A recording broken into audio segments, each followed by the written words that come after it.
Il négocie tout le temps. Et je l'admire pour ça.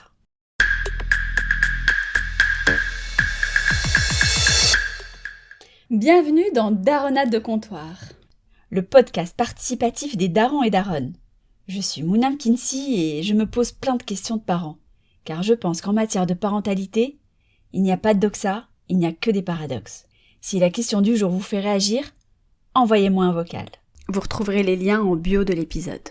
Aujourd'hui, je me demande si on doit laisser nos enfants négocier les règles avec nous. Je me pose souvent cette question parce qu'avec mon mari, on n'est pas souvent d'accord là-dessus.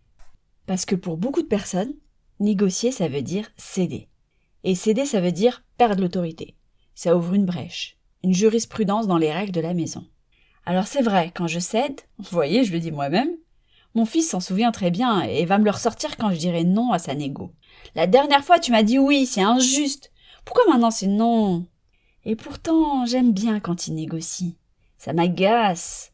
Mais pour lui, je trouve ça bien. Pas tout le temps, hein. Ça ne découle pas vraiment d'une grande réflexion de ma part, je l'avoue. J'ai grandi dans un cadre où les règles ne se discutaient pas vraiment, où le non tombait comme un coup près. Et pourtant, ma mère vous le dira, je la rendais dingue à négocier tout le temps. Jamais avec mon père, beaucoup trop risqué. Alors quand mes enfants ont commencé à discuter, à argumenter, à tenter, je me suis surprise à ne pas vouloir écraser ça. Parce que derrière la négo, je ne vois pas seulement une tentative de contourner la règle. Je vois surtout un enfant qui essaie de comprendre où sont ses limites, où sont mes limites. Un enfant qui teste, qui ose se dire « moi je suis pas d'accord ». Et ça, j'adore. Je sais que certains diront « Ouais, mais s'ils négocient tout le temps, ils n'accepteront jamais la frustration ». Eh oui, peut-être, hein. Mais moi, ce que je vois, c'est que négocier, c'est pas forcément obtenir gain de cause. C'est surtout apprendre à formuler un désaccord et à défendre son point de vue. Je me projette souvent, et je pense à l'adulte qu'il deviendra.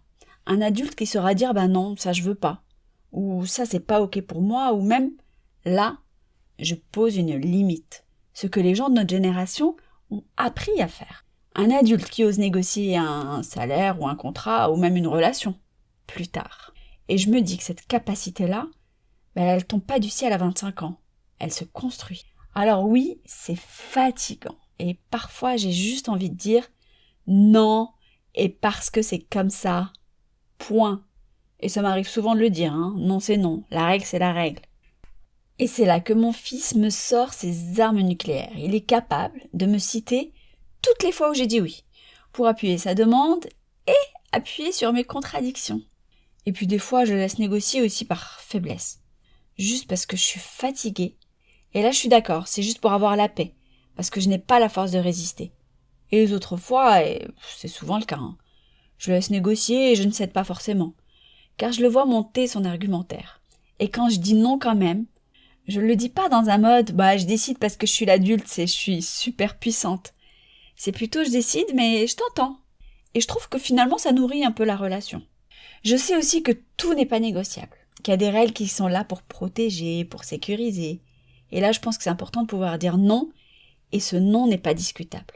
Mais je trouve sain que l'enfant puisse tenter, tester, proposer, même si la réponse reste non. Au fond, je crois que je laisse mon enfant négocier parce que je veux qu'il sente qu'il a le droit d'exister dans la relation, de ne pas être d'accord, d'exprimer un refus, et même si ce refus ne sera pas toujours entendu. Bon, j'ai pas de certitude, hein. Peut-être que je me trompe, peut-être que je corrigerai plus tard, peut-être même que je changerai d'avis, mais aujourd'hui, si je devais résumer mon ressenti, je dirais ça. Je préfère un enfant qui négocie trop qu'un enfant qui n'ose jamais dire non. Et toi, quand ton enfant négocie, qu'est-ce que ça te fait ? Merci d'avoir écouté Daronnade de comptoir. Si ce sujet te parle, envoie-moi un vocal avec tes réactions, anecdotes ou contradictions de parents, par mail ou sur WhatsApp. Les meilleurs messages seront dans l'épisode long de la semaine. À très vite! Et n'oublie pas de t'abonner ou même de mettre 5 étoiles. On se retrouve très vite dans Daronnade de comptoir pour un nouveau paradoxe de daron et de daronne.